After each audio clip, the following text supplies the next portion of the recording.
I used to think being a good leader meant being available all the time. Every Slack message, every email, every reaction mattered.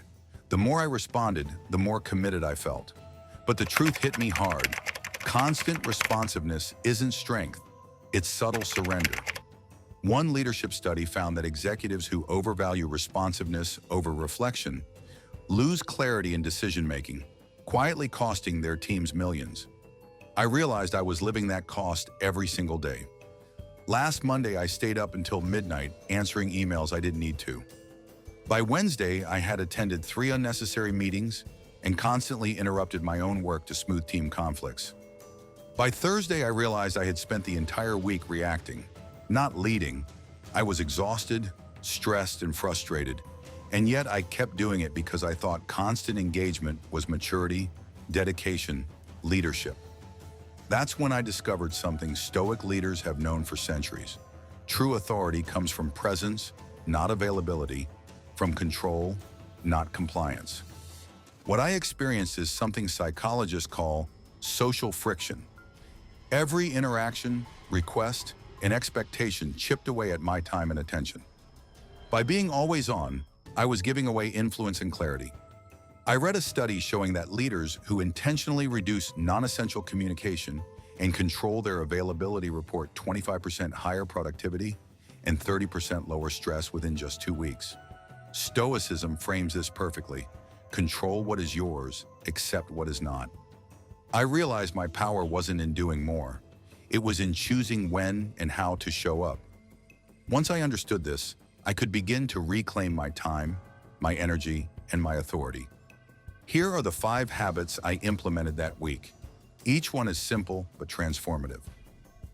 Habit 1, morning reflection without input.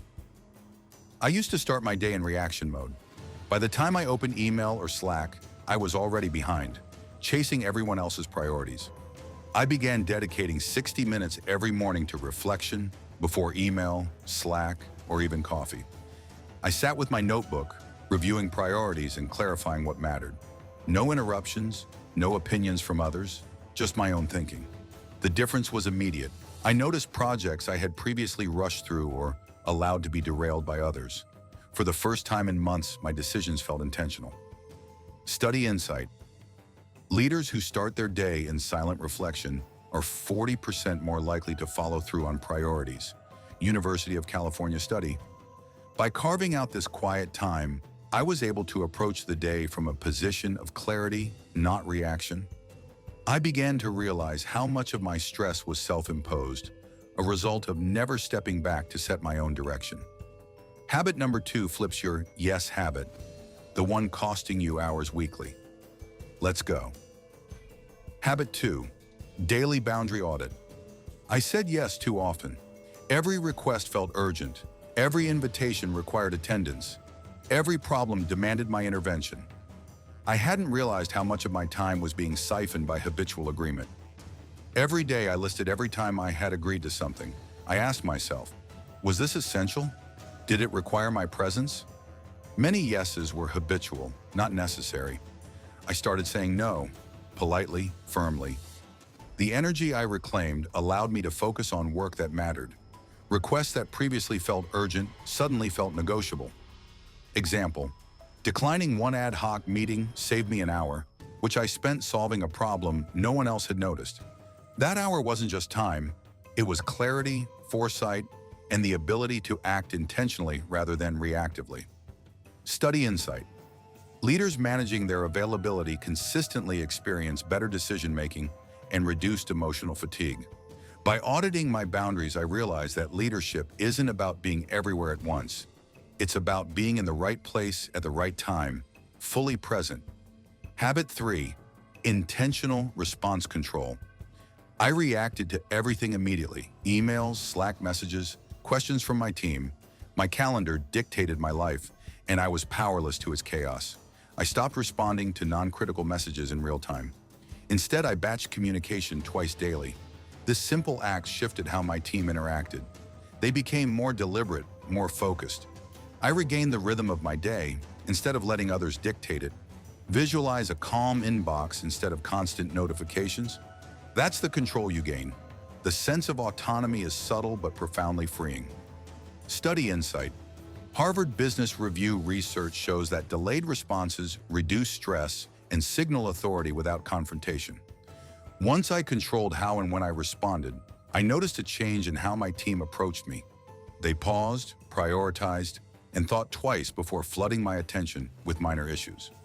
My presence became more deliberate, my leadership more respected. But habit number 4 uncovers the evening ritual that cleared my emotional fog overnight. Habit 4, end-of-day Stoic journaling. I carried emotional baggage into the next day. Small irritations, frustrations, and disappointments clung to me, shaping how I reacted. Each evening, I spent 10 minutes journaling. What did I control today? What was outside my control? What could I improve? I wrote facts, not feelings, without judgment. Over a week, I noticed a shift. I wasn't reacting emotionally to minor irritations. My decisions became clearer. My mood stabilized. My influence didn't increase through drama. It increased through calm self-containment. Study insight. Leaders who journal daily improve impulse regulation and decision accuracy by 35%. Journal of Organizational Psychology. This habit taught me that leadership isn't fueled by constant action, it's fueled by reflection. By writing down what I could and couldn't control, I strengthened my ability to respond thoughtfully instead of impulsively. Habit 5, weekly strategic silence. Explaining myself constantly drained authority. Every time I justified a decision, clarified a point, or provided unnecessary context, I lost a fraction of influence. I set aside 1 hour each week to intentionally disconnect. No messages, no updates, no justifications. During that time, I observed, reflected, and did deep work. The effect was subtle but profound. Colleagues paused before sending requests. They became more thoughtful, more deliberate. By stepping back, I became a reference point, not just a participant. Study insight. Controlled absence improves perceived authority and reduces social friction, aligning with Stoic principles of self-containment. This habit reminded me that sometimes the most powerful action is deliberate inaction. Strategic silence allows your presence to carry weight, not your constant activity. You can start with just one. But here's the exact 1-week sequence I used to make all 5 stick permanently. Here's how you can implement these 5 habits in just 1 week. 1. Morning reflection. Dedicate 60 minutes of silent priority setting without distractions. 2. Boundary audit. Track daily yes moments and assess necessity. Politely decline non-essential requests. 3. Intentional response. Batch emails and messages. Respond strategically twice daily. 4. Stoic journaling. Spend 10 minutes at day's end focusing on control versus influence. Write facts, not feelings. 5. Strategic silence. Set aside 1 hour weekly with zero availability for non-essential interactions. Ask yourself daily, am I acting or reacting? Am I leading or maintaining visibility? Tracking progress reinforces behavior and builds autonomy. By following these steps, you create a week-long feedback loop.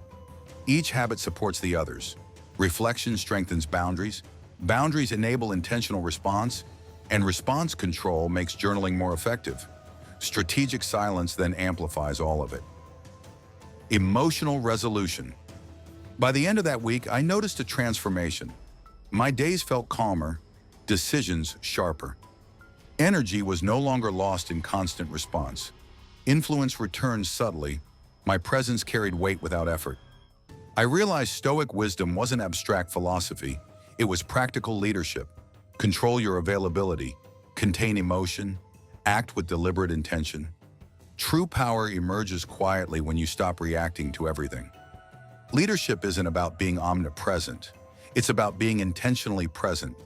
It's about reclaiming your attention, energy, and focus. When you do this, your authority grows naturally, without confrontation, without drama, and without chaos. Next week, I'll show how strategic silence and controlled presence can reshape team dynamics without confrontation. These practices aren't theoretical. They're actionable, immediately impactful, and profoundly transformative. If you found these habits helpful, subscribe and leave a comment. Which habit will you implement first? Start small, track your progress, and watch how subtle shifts in your behavior can completely transform how you lead.